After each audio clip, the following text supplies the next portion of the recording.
السلام علیکم ورحمۃ اللہ وبرکاتہ ویورز، آپ دیکھ رہے ہیں اپنا یوٹیوب چینل صراط مستقیم۔ امت محمد صلی اللہ علیہ وآلہ وسلم کو اللہ جل جلالہ نے اس دنیا میں ایک مشن کے طور پر بھیجا ہے۔ مشن کیا ہے؟ کہ خود بھی اللہ کے ہاں کامیابی حاصل کریں اور تمام آنے والی انسانیت قیامت تک وہ بھی اللہ کی بارگاہ میں سرخرو ہو۔ تو یہ مشن لے کر ہم اس دنیا میں آئے۔ اس چینل کی اس پہلی ویڈیو کا آغاز ہم دعوت اللہ سے کریں گے، کیونکہ یہی ہمارے دنیا میں آنے کا مشن ہے۔ ہم نے مرتے دم تک دعوت کا کام کرنا ہے اور آنے والی نسلوں کے لیے اور اپنے لیے جنت کو حاصل کرنا ہے۔ نحمدہ و نصلی علی رسولہ الکریم۔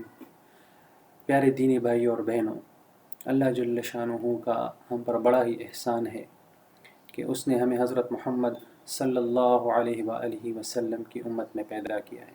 یہ ایسی امت ہے کہ جب تک یہ امت جنت میں نہیں جاتی، باقی امتوں کا جنتوں میں داخل ہونا منع ہے۔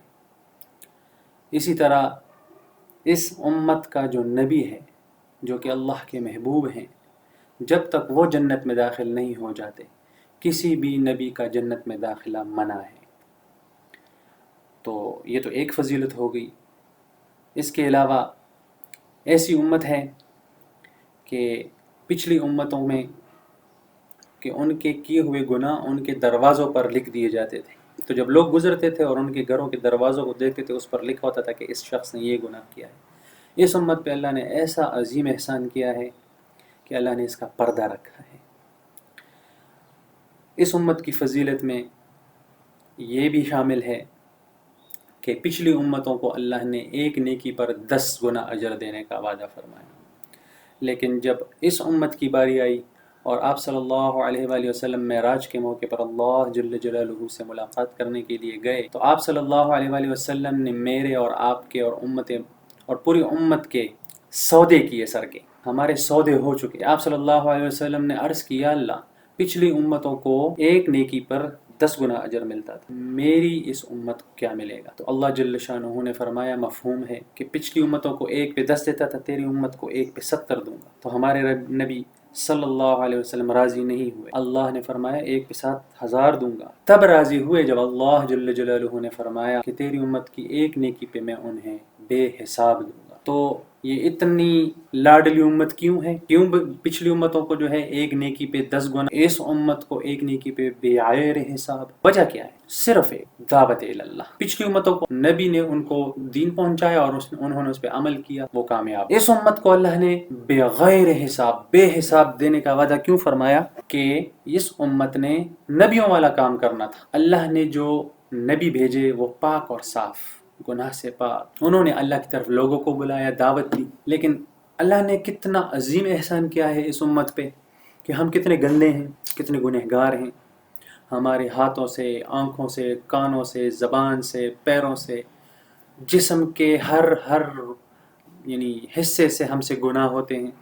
پھر بھی اللہ جل شانہ نے ہمیں دین کی محنت کا کام دیا۔ کس کی وجہ سے؟ حضرت محمد صلی اللہ علیہ وآلہ وسلم کی وجہ سے۔ تو یہ میں آپ کو اس لیے بتا رہا ہوں کہ ہمیں اگر ایک نیکی پہ بغیر حساب ملنا ہے تو اس کی وجہ کیا ہے؟ اس کی وجہ صرف ایک ہے کہ جو کام 1,24,000 کم و بیش انبیاء کرام نے کیے، یعنی دعوت کا کام جو کیا، وہ کسی امت نے نہیں کیا لیکن اس امت کے ذمے لگایا۔ تو قرآن میں اللہ جل شانہ کا ارشاد ہے جس کا مفہوم ہے کہ تم بہترین امت ہو، کہ تم لوگوں کو اچھائی کی طرف بلاؤ گے اور برائی سے منع کرو گے۔ تو اب نبی نہیں آنے والا، یہ ہمارے ذمہ لگ گیا کہ ہم نے دعوت کا کام کرنا ہے، تو اس لیے ہم بہترین امت ہیں کہ نبیوں والا کام کریں گے۔ کیا کام کریں گے؟ لوگوں کو اچھائی کی طرف بلائیں گے اور برائی سے منع کریں گے۔ اچھا، اب یہ کام کریں گے، اس کے بعد کیا کریں گے؟ تو اللہ کہہ رہے کہ مجھ پہ ایمان رکھو گے، مجھ سے مدد مانگو گے۔ تو اللہ سے کیسے مانگی؟ تو اس کے لیے اللہ نے ایک عبادت دی جس کو نماز کہتے ہیں، کہ امت محمد کی جو کامیابی ہے وہ نماز میں پوشیدہ ہے۔ آپ صلی اللہ علیہ وسلم کی بے شمار احادیث مبارکہ ہیں جس میں آپ صلی اللہ علیہ وسلم نے فرمایا کہ نماز مومن کی معراج ہے۔ اب معراج کیا ہے؟ ہمارے نبی اللہ سے ملاقات کر رہے ہیں، معراج ہے۔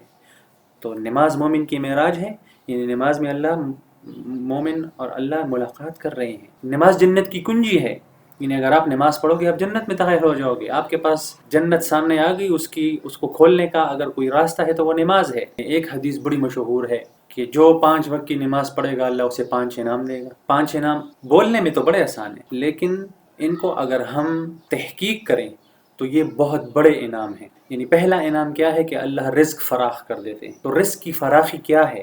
رزق فراخی کیا ہے؟ جب اذان کا وقت ہوگا تو آپ دنیا کے کسی بھی کام میں ہوں، چاہے کرکٹ میچ دیکھ رہے ہوں، چاہے آپ ڈیوٹی پہ ہوں، چاہے آپ شادی پہ ہوں، چاہے آپ غمی پہ ہوں، آپ دنیا کے کسی بھی کونے میں ہوں، آپ کسی بھی معاشرے میں ہوں، لیکن اگر آپ مسلمان ہو اور آپ کے ہاں نماز کا وقت ہو گیا ہے تو اللہ جل شانہ آپ کو اپنے گھر بلائے گا۔ یہ ہے رزق کی فراخی، یعنی آپ کے لیے اللہ عبادت کا وقت نکالنے کا کام آسان کر دے گا۔ تو یہ کتنی فراخی ہو گئی کہ اللہ آپ کو اپنے سامنے بھی کھڑا کر رہا ہے، رزق بھی دے رہا ہے۔ آپ کرکٹ میچ دیکھنا چاہتے ہو، آپ کا دل نہیں کر رہا جانے کا، لیکن آپ کو اللہ توفیق دے دے گا کہ جاؤ پہلے نماز پڑھو، آگے پھر دیکھو۔ اللہ آپ کو بہترین اولاد دے گا، یہ سب سے بہترین رزق، وہ آپ کے لیے صدقہ جاریہ بن جائے، بہترین رزق ہے۔ اللہ آپ کو نیک بیوی دے گا، یہ بہترین رزق ہے۔ صرف کھانا پینا اوڑھنا یہ رزق نہیں ہے۔ 24 گھنٹے کی جو زندگی ہے اس میں ہمارے جتنے بھی معاملات ہیں، چاہے وہ دوستوں کے ساتھ ہیں، اچھے دوست بھی رزق ہیں، یہ سارا رزق میں آتا ہے، لباس بھی رزق میں آتا ہے۔ آپ اگر 5 وقت کے نمازی ہیں تو اللہ جل شانہ آپ کی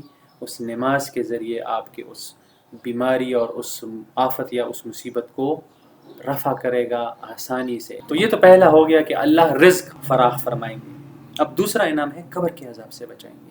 قبر کا عذاب جو ہے آپ صلی اللہ علیہ وسلم کی احادیث مبارکہ میں کہ آپ صلی اللہ علیہ وسلم کو اللہ جل جلالہ نے پورے جہنم دکھائے، ان کے عذاب دکھائے، لیکن جب قبر کا عذاب دکھایا تو آپ صلی اللہ علیہ وسلم نے فرمایا کہ سب سے سخت اور سب سے مشکل عذاب قبر کا عذاب تھا۔ جہنم کے عذاب کتنے بڑے بڑے ہیں، لیکن ان سے بھی خوفناک عذاب قبر کا عذاب۔ اب قبر کا عذاب ذہن میں رکھتے ہوئے اپنے ذہن میں ایک لمحے کے لیے تھوڑے وقت کے لیے رکھ لیں اور چلتے ہیں حشر کے میدان میں۔ آپ صلی اللہ علیہ وسلم کی احادیث مبارکہ کی روشنی میں حشر کے میدان میں کیا ہونے والا ہے۔ حدیث کا مفہوم ہے، پہلے تو اللہ جل شانہ حشر کے میدان میں جو ہے جہنم کو بلائے گا، جہنم آئے گی، لوگوں کا اٹھا کے جہنم میں لے جائے گی، پھر آئے گی دوسری بار اٹھا کے لے جائے گی، پھر آئے گی تیسری بار اٹھا کے لے جائے گی۔ تو مفہوم کے لحاظ سے یہ کچھ اس طرح ہے کہ جہنم میں بغیر حساب کے بھی لوگ ڈالے جائیں گے، پھر اللہ جل شانہ بغیر حساب کے جنت میں بھی ڈالیں گے، اس کے بعد حساب کتاب شروع ہوگا۔ اور اللہ جل شانہ ہمیں ان 3 لوگوں میں ڈال دے جو اللہ جل شانہ بے حساب جنت میں بھیجیں گے۔ اللہ کرے ہم اس میں شامل ہو جائیں، اللہ ہمیں وہ عمل دے، اللہ ہمیں وہ زندگی دے، پاک صاف ستھری زندگی دے۔ ایک حدیث ہے کہ قیامت کے دن اللہ جل شانہ 2 بندوں کو فرمائیں گے، مفہوم ہے کہ جاؤ جہنم میں، تو دونوں جہنم کی طرف دوڑ لگائیں گے۔ تو ایک سیدھا بھاگے گا تیز، پیچھے بھی نہیں دیکھے گا، اور دوسرا مڑ مڑ کے بھاگے گا، یعنی پیچھے مڑ کے دیکھے گا بھی اور بھاگے گا بھی۔ اللہ جل شانہ دونوں کو واپس بلائیں گے اور فرمائیں گے کہ میں نے تو تم لوگوں کو بولا تھا جہنم جاؤ، تو اتنی بخوشی جہنم میں کیسے جانے کے لیے راضی ہو گئے؟ تو اللہ جل شانہ پہلے اس سے پوچھیں گے جو پیچھے مڑ کے ہی نہیں دیکھ رہا تھا اور جہنم کی طرف بھاگے جا رہا۔ اللہ فرمائے گا تو اتنا تیز کیوں جہنم کی طرف بھاگا؟ تو وہ کہے گا یا اللہ دنیا میں تیرا ایک حکم نہیں مانا، ایک سجدہ نہیں کیا، کبھی حلال نہیں کھمایا، کبھی نماز نہیں پڑھی، کبھی ماں باپ کی خدمت نہیں کی، کبھی کوئی نیکی نہیں کی، تو میں نے سوچا آج تیرا حکم مان لوں، ہو سکتا ہے تو رحم فرما دے۔ دوسرے کو اللہ فرمائے گا تو پیچھے مڑ مڑ کے کیوں دیکھ رہا تھا؟ تو وہ کہے گا یا اللہ دنیا میں تیرے نیک بندے کہتے تھے تو بڑا غفور الرحیم ہے، تو میں پیچھے مڑ کے دیکھتا تھا تیرا رحم آئے گا، تیرا رحم آئے گا۔ اللہ جل شانہ ان دونوں کو جنت میں داخل فرما دیں گے۔ یہ ہوگا حشر کے میدان میں۔ ایک اور حدیث کا مفہوم ہے کہ اللہ جل شانہ ایک شخص کے لیے حکم فرمائیں گے کہ اس کو جہنم کا لباس پہناؤ، یعنی آگ کا لباس پہناؤ، آگ کی ٹوپی پہناؤ، آگ کے جوتے پہناؤ، آگ کے کپڑے پہناؤ، آگ کا تھوک گلے میں ڈالو، آگ کی ہتھکڑیاں لگاؤ، آگ کی بیڑیاں لگواؤ، کھینچ کر جہنم میں لے کے جاؤ۔ تو فرشتے اس کو کھینچ کر جہنم میں لے کے جا رہے ہیں، وہ کہیں گے رحم کرو رحم، تو فرشتے کہیں گے آج رحمان نے رحم نہیں کیا تو ہم کیسے کریں؟ تو ایک شخص سامنے آئیں گے اور وہ کہیں گے کہ ان کو کہاں لے کے جا رہے ہو؟ فرشتے کہیں گے آپ آگے سے ہٹ جائیے، آج اللہ کا حکم ہو چکا، اب کچھ بھی نہیں ہو سکتا اس کا، آپ آگے سے ہٹ جائیے۔ تو وہ ہستی کہے گی نہیں، اس کا میرے پہ حق ہے۔ تو وہ تعبیراً علماء فرماتے ہیں کاغذ نکال کے دیں گے فرشتوں کو کہ یہ تو اس کے اعمال نامہ میں تولا ہی نہیں گیا، تو فرشتے جو ہے وہ جائیں گے اللہ کے پاس اور اللہ کو کہیں گے کہ کوئی شخص ہے اور وہ یہ پرچی دے رہا ہے کہ اس شخص کا اس پہ قرض ہے اور یہ میزان کے ترازو میں نہیں تولا گیا. تو اللہ جل شانہ تو سب جانتے ہیں. اللہ فرمائیں گے چلو تولو اس کو، تولو ترازو میزان کے ترازو میں اس پرچی کو رکھا جائے گا تو وہ شخص کامیاب ہو جائے. تو اللہ جل شانہ پھر حکم فرمائیں گے اس سے جہنم کا لباس اتارو اور اس کو جنت کا لباس پہناؤ. بڑا خوش ہو جائے گا کہ میں تو جہنمی سے جنتی ہو گیا، یہ کیسے ہو گیا؟ تو جائے گا اس شخص کے پاس جس نے روکا تھا وہ پرچی نکال کے، فرشتوں کو دی تھی کہ اس کا مجھ پہ حق ہے. وہ اس ہستی کے پاس جائے گا، اسے کہے گا کہ آپ کون ہیں؟ میں تو جہنمی تھا، آپ کے اس ایک کاغذ اس ٹکڑے کی وجہ سے میں جنتی بن گیا، آپ کون ہو؟ تو وہ ہستی فرمائے گی، حدیث کا مفہوم ہے کہ میں حضرت محمد صلی اللہ علیہ وآلہ وسلم ہوں، تم نے دنیا میں مجھ پر درود بھیجا تھا، وہ مجھ پر تمہارا قرض تھا.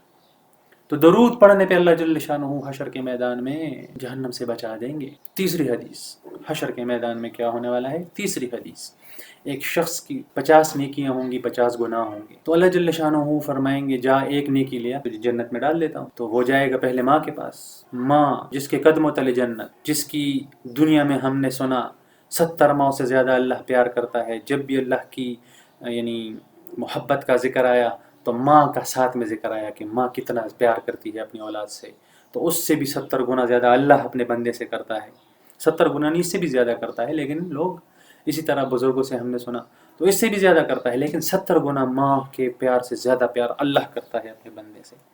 اس ماں کے پاس جائے گا جو اپنی اولاد سے اتنا پیار کرتی ہے.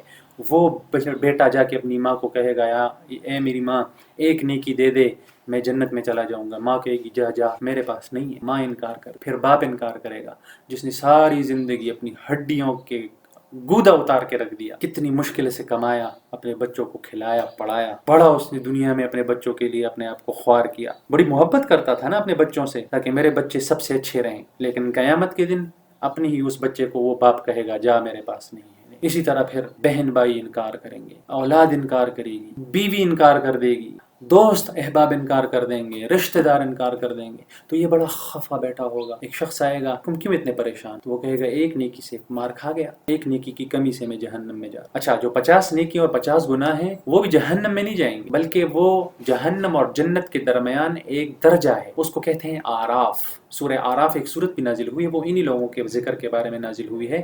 تو جنت اور جہنم کے درمیان جو درجہ ہے اس کو آراف کہتے ہیں.